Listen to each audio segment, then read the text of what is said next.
Buenas noches, amigos de Nuevas Generaciones. Vamos a continuar con el tema agradando a Dios en casa, aprovechando que estamos en casa, y el tema de hoy es casas de sanidad. Las visitas a las casas en el tiempo de Jesús jugaban un papel muy importante en su ministerio. No hay referencias bíblicas de que Jesús haya tenido una casa o un departamento. De hecho, él dijo que no tenía ni siquiera un lugar donde poner su cabeza para dormir. Pero él sabía que visitar a la gente en su casa era necesario y además muy importante. Ya vimos en esta misma serie que cuando pasaba por Betania visitaba la casa de Marta, María y Lázaro.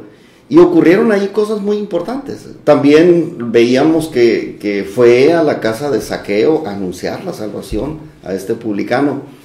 Y también, igual después de aquella visita, Zaqueo no volvió a ser el mismo. Y hoy vamos a ver que Jesús también visitaba regularmente la casa de Pedro, que por cierto fue tal vez una de las primeras casas que visitó cuando inició su ministerio. Y se convirtió realmente eso en un centro de sanidad divina para toda la comunidad. Y ahorita lo vamos a estar viendo. Y recordemos que Jesús comenzó su ministerio cuando regresó del desierto. O sea, cuando cumplió los 30 años, fue al río Jordán para que lo bautizara Juan. Y ese día el Espíritu Santo descendió sobre él y fue llevado al desierto y allí ayunó durante 40 días. Y allí soportó todo tipo de tentaciones, como lo dice la Biblia. Pero de allí se fue a la región de Galilea. O sea, la región de Galilea abarcaba todo alrededor del lago o del mar de Galilea.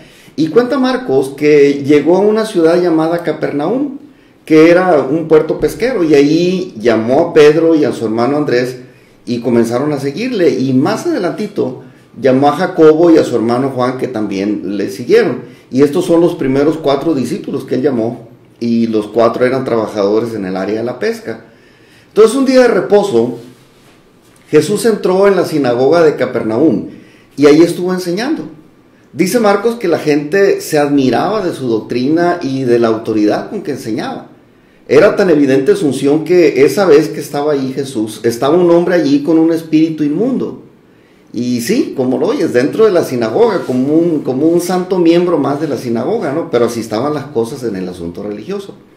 Y estando ahí ese hombre, se le manifestó aquella cosa y aquel espíritu identificó a Jesús como el Hijo de Dios delante de los que estaban ahí. Pero Jesús lo hizo callar. Y finalmente Jesús liberó al tipo y toda la gente todavía se quedó más impactada. ¿Por qué? Pues porque nunca habían visto nada así. Pero pues el caso es que al salir de allí, de esa sinagoga, se fue Jesús con sus primeros 4 seguidores a una casa. Y en esa casa vivía Pedro y parece ser que también Andrés, que era el hermano de Pedro, que eran de Betsaida, pero pues se fueron a vivir a Capernaum para trabajar en la pesca. Y estando trabajando precisamente, fue cuando Jesús los encontró y los llamó. El caso es que esa vez, saliendo de la sinagoga, se fueron a la casa de Pedro y entrando en la casa, vieron que la suegra de Pedro estaba acostada y con fiebre. Y fueron y se lo dijeron a Jesús. Marcos nos cuenta en solamente 3 versículos lo que sucedió allí y quiero invitarte a leer esa parte. Dice Marcos 1, 29 al 31. Al salir de la sinagoga, vinieron a casa de Simón y Andrés con Jacobo y Juan, y la suegra de Simón estaba acostada con fiebre, y enseguida le hablaron de ella. Entonces él se acercó y la tomó de la mano y la levantó, e inmediatamente le dejó la fiebre, y ella le servía. Entonces esta es la historia que nos cuenta Marcos. Y este milagro, pues obviamente también lo cuentan los otros 2 escritores de los evangelios sinópticos, que es Mateo y Lucas. Cada uno lo escribió desde una perspectiva un tanto diferente, pero Mateo dice que Jesús tocó a la mujer. Marcos dice que la tomó de la mano y la levantó. Lucas dice que le habló a la fiebre y que al instante la dejó. Pero pues no hay conflicto en estos relatos, simplemente cada escritor enfatizó en detalles diferentes del mismo caso. Pero Marcos simplemente nos dice que inmediatamente le dejó la fiebre y le servía. Entonces vamos a analizar un poquito esta escena. Yo creo que no es normal ver a una suegra en casa del yerno acostada tan temprano. Según la tradición del judaísmo, el Shabbat termina cuando se mete el sol del sábado. Y eso todavía no había ocurrido, o sea, era antes de que se metiera el sol, era durante el día.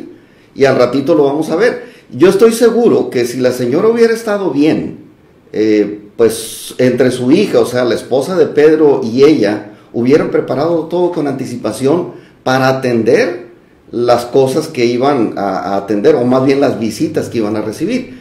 Pero, pues aquí atender la salud de la mamá era, o más bien era y es, y sigue siendo una prioridad, que por cierto, ya pronto es el Día de las Madres, y muchos solamente se acuerdan de las necesidades de las mamás hasta ese día, pero bueno. Y aquí, y con el perdón de los yernos, ¿no? O de algunos yernos, esa necesidad de atender la salud o las cosas de una mamá está muy por encima de los quehaceres domésticos. Entonces, parece ser que ese fue el detalle que no les permitió tener algo ya preparado para cuando llegaron. Y por eso, pues no se pudo recibir como se esperaba al querido yerno y a sus 4 invitados. Pero eso se resolvió después de que Jesús sanó a la señora. Y dice Marcos que al instante la señora quedó sana de la fiebre, y pues otros en son de broma no dicen que Pedro tardó más en sanar del alma. Yo no lo creo así. Pero después que Jesús sanó a la señora, se levantó para atenderlos. Y algunos comentaristas de la Biblia dicen que su servicio era un acto de gratitud. Y pues obviamente yo no lo dudo, ¿no? Siendo una buena mujer, debió haber estado pues muy agradecida por su sanidad. Pero también creo que era una mujer muy servicial desde antes de ser sanada. Y por supuesto muy amada por su yerno Pedro en este caso. Y les platico algunas evidencias de esta afirmación, porque yo creo que no cualquier yerno se atreve a llevarse a vivir a su suegra a su casa. Yo creo que a las buenas suegras las hacen los buenos yernos. Y simplemente les digo, traten bien al esposo o a la esposa y seguramente van a tener buenos suegros. Y por otro lado, los estudiosos del tema afirman que el Evangelio según San Marcos lo escribió Marcos, pero lo dictó Pedro, que era el querido yerno de esta señora, de la que ya veo aquí que él habla bien. El asunto al que voy es que aquella casa estaba bien atendida. Había 2 personas ahí atendiendo cualquier necesidad de los propios y de los invitados. Y vamos a seguir leyendo a Marcos para que tú lo puedas observar. Ese mismo día, cuando ya se había metido el sol, por supuesto, la gente comenzó a salir como de costumbre después del Shabbat. Y así lo dice el Evangelio según San Marcos, y lo confirma también Mateo y Lucas. Y dice así en la siguiente parte de Marcos 1, versículos 32 y 34, 32 a 34, dice: cuando llegó la noche, luego que el sol se puso, le trajeron todos los que tenían enfermedades y a los endemoniados, y toda la ciudad se agolpó a la puerta y sanó a muchos que estaban enfermos de diversas enfermedades, y echó fuera muchos demonios, y no dejaba hablar a los demonios porque le conocían. Esto sucedió en esa misma casa, en la casa de Pedro, donde estaba Jesús y los primeros 4 discípulos. Entonces la casa de Pedro realmente se convirtió en un centro de sanidad para toda la ciudad. Y aquí es donde yo enfatizo el tema: qué importante es invitar a Jesús a nuestra casa. Yo espero que al terminar este mensaje ustedes oren en familia y que inviten a Jesús a morar en su casa. Pues aunque sí les tengo que advertir algunas cosas que no son tan agradables y que pueden suceder en las casas, como más al ratito lo vamos a ver. Pero estas cosas buenas solo suceden cuando nosotros invitamos a Jesús a nuestra casa. Cuando Jesús llegó a la casa de Pedro, pues primero suplió la necesidad que había ahí, sanó a la suegra de Pedro y después los atendieron, y creo que pues lo más probable es que comieron muy a gusto. Pero luego Jesús se quedó en la misma casa, y no para descansar, sino para suplir la necesidad de muchas otras personas más. Dice Marcos que después de que se metió el sol, la gente se amontonó a la puerta de la casa. Y el amontonamiento sucedió por 2 razones principales. Primero, pues porque había atención personalizada de Jesús y no cobraba por sanar a la gente. Y eso es importante, porque cuando el servicio es gratuito, la gente llega. Y segundo, pues por asuntos religiosos. La gente realmente hubiera podido recibir el beneficio de su salud desde antes. pero se esperaron a que se acabara el día de reposo, sí, religiosamente. Y la tradición religiosa les prohibía tajantemente realizar cualquier tipo de trabajo, o aún desplazarse una cierta cantidad de metros dentro de la ciudad, aun cuando ese desplazamiento representara un beneficio para su salud. Y aquí es donde yo no logro entender muchas tradiciones religiosas de los judíos y del cristianismo religioso. Los judíos de ese tiempo no veían los milagros de sanidad como una obra de Dios. Tal vez esperaban que las sanidades ocurrieran dentro del templo o que fueran efectuadas por los sacerdotes para poder darle el crédito a Dios. O por lo menos que Jesús se pusiera vestiduras sacerdotales para impartir sanidad.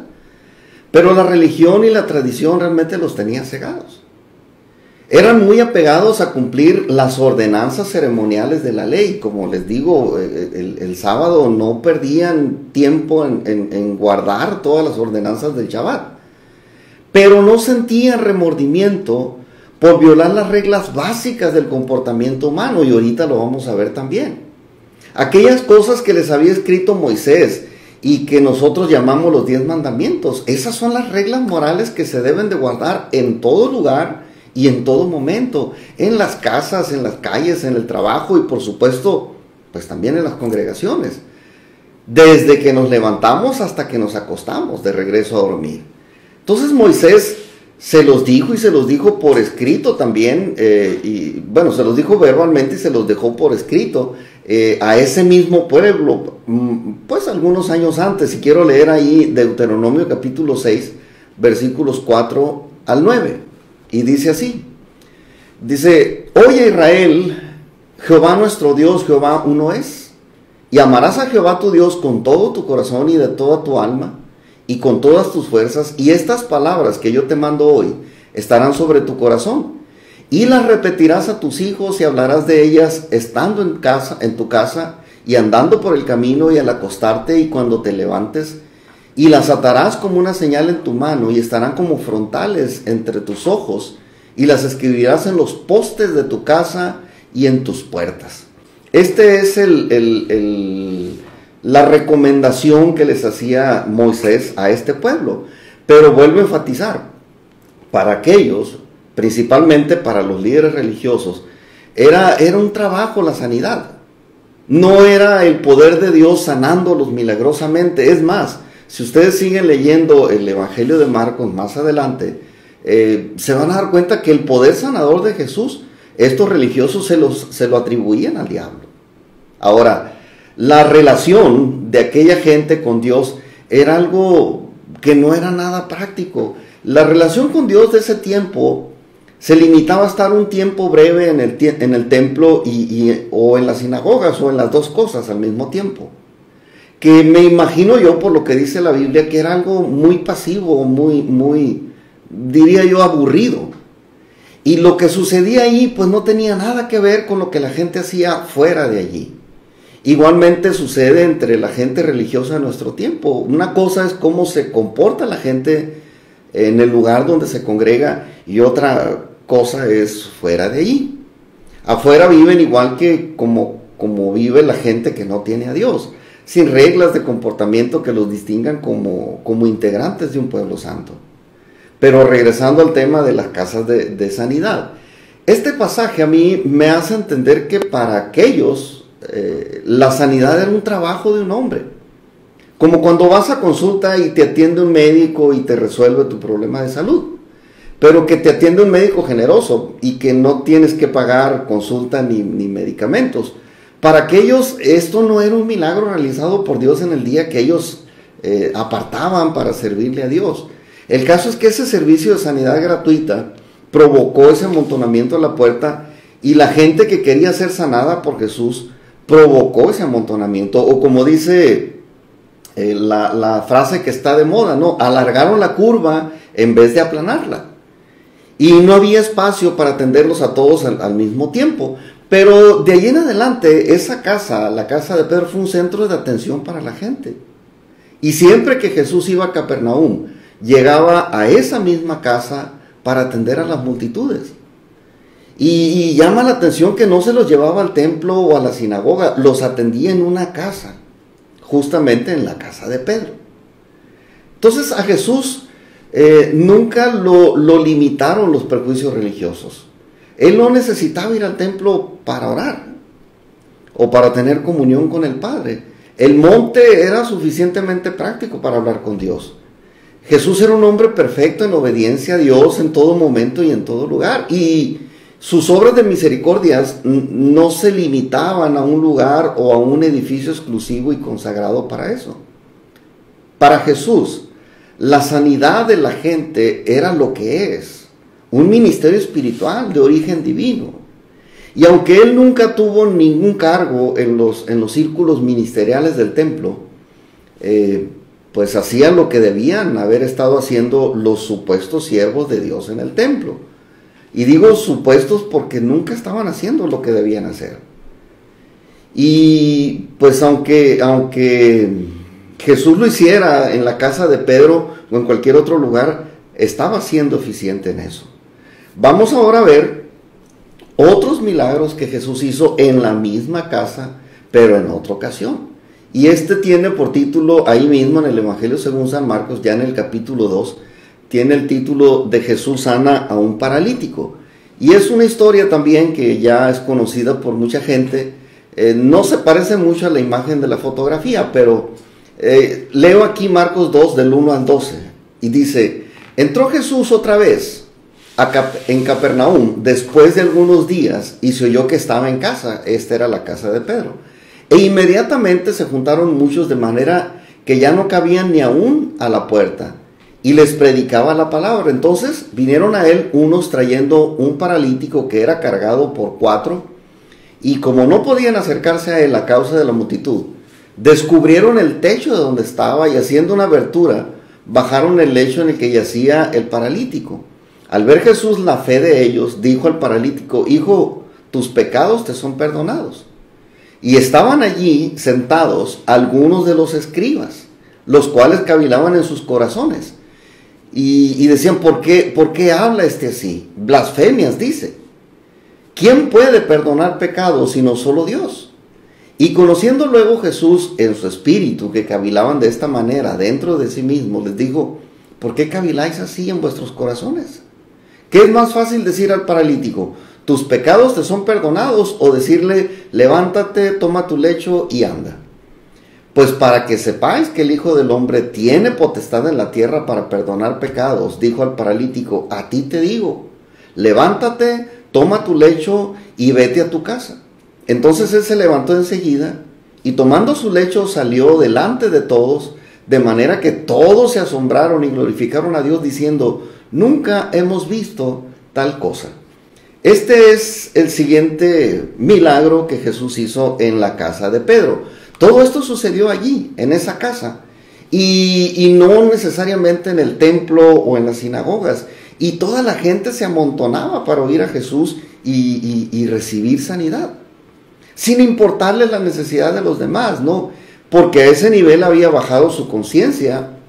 Yo creo que por eso había tantos enfermos y endemoniados, porque no tenían conciencia de que estaban haciendo algo mal. Yo veo aquí que no se sentían mal por no dar preferencia a los más necesitados o a las urgencias médicas, en este caso. Claro que todavía no se establecían parámetros de cortesía o preferencias para los discapacitados, o sea, no había cordones azules en los estacionamientos, ni rampas en las banquetas, pero discúlpenme, la amabilidad no requiere de mandamientos. Esto es algo que debería ser natural en los hijos de Dios. Filipenses capítulo 4, versículo 5, dice, vuestra bondad o vuestra amabilidad sea conocida delante de todos los hombres. Y lo puse aquí en 4 versiones diferentes. La Biblia de las Américas dice, vuestra bondad sea conocida de todos los hombres, el Señor está cerca. La Reina Valera, revisión 60, dice, vuestra gentileza sea conocida de todos los hombres, el Señor está cerca. Y la Nueva Versión Internacional, por poner varias, dice que su amabilidad sea evidente a todos, el Señor está cerca. Entonces, Hay algo aquí que llama mucho la atención y dice lo que leímos, que llegaron a la casa de Pedro 4 amigos cargando al paralítico. Y la gente amontonada en la puerta no los dejó pasar, y adentro estaban unos religiosos, fariseos, dirigentes, líderes de la religión judía, que sí estaban aptos ahí para criticar, pero no para hacerle espacio a este pobre hombre. Y por esa razón tuvieron que abrir un boquete en el techo para meterlo a la casa y que el paralítico pudiera ser atendido por Jesús. Yo veo en esto como el choque de dos culturas dentro del mismo pueblo de Dios. Veo lo que les comentaba hace un momento, la ausencia de amabilidad en la gente. No ayudaron en nada para que Jesús lo atendiera, o no ayudaron a este muchacho, este paralítico, para que Jesús lo pudiera atender. Y por otro lado, los que sí querían ayudar al paralítico, que eran estos 4 amigos, digo yo, ¿quién les dio permiso para romper el techo de una casa ajena? Y esa es la diferencia entre las culturas, pues. Un verdadero hijo de Dios no hace estas cosas. Pero por otro lado, Pedro, que era el dueño de la casa, no dijo nada. Y Jesús, que era el que estaba ministrando allí, lejos de regañar a los que rompieron el techo de una casa ajena, alabó la fe de los amigos que lo habían llevado a este paralítico. Y yo te decía hace un momento, qué bueno que Jesús puede convertir nuestras casas en centros de sanidad. Pero si no eres una persona que ha nacido de nuevo, vas a sufrir con los inconvenientes que esto trae. Yo no sé si tú estés preparado para que Dios y la gente disponga de tu casa. Que te dañen el techo, como en este caso, o las ventanas, o la puerta, o los muebles. Porque donde quiera que es invitado Jesús, viene a hacer el bien, sí lo hace, principalmente a los de la casa. Pero lo hace para que nosotros tengamos la capacidad de servirle a Él y al prójimo. Y este es el mensaje que yo te quiero dejar. Deja que Jesús entre a tu casa. Ahora que no nos podemos congregar, ahí en tu casa puede ser un centro de atención para mucha gente. Pero permítele entrar. No importa los estragos que ahí causen, Dios te va a suplir para que repares todo. Y pues que Dios te ayude a servirle por amor y no por obligación. Que cada una de sus casas puedan ser usadas por Dios como usó la casa de Pedro. Y nos vemos el próximo domingo a las 11.